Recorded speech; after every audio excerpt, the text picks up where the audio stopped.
See the harvest. The way he said documentarian, like he was tasting the word, testing it. That's great, I said.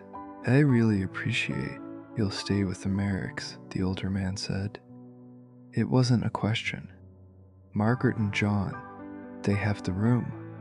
You'll film what you need to film. You'll see what you need to see.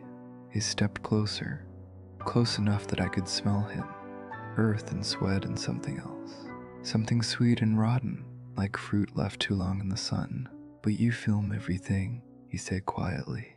Every part of the harvest. Otherwise, there's no point in you being here. You understand? I didn't. But I nodded anyway. That was my second mistake. The first was coming at all. The Merrick house sat at the edge of town where the buildings gave way to fields.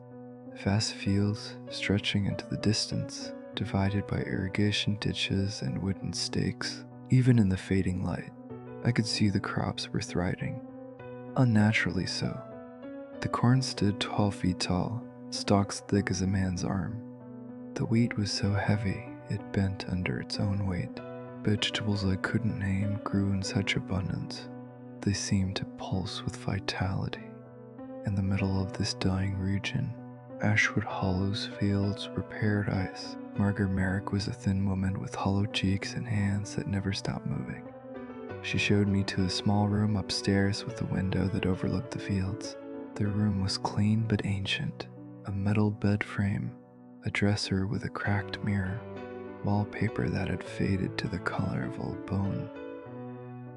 Dinner's at 6, she said, standing in the doorway.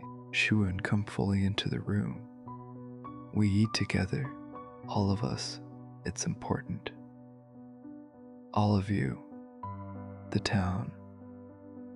During harvest season, we eat together, share the food, share the blessing. Her fingers twisted in her apron. You'll understand soon. She left before I could ask what that meant.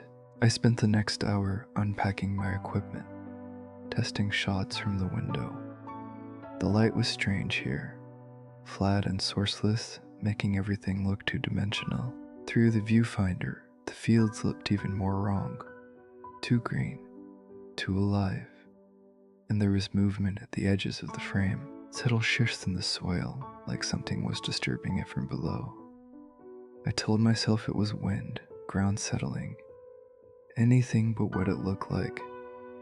At 6, I went downstairs. The dining room was larger than I expected, with a table that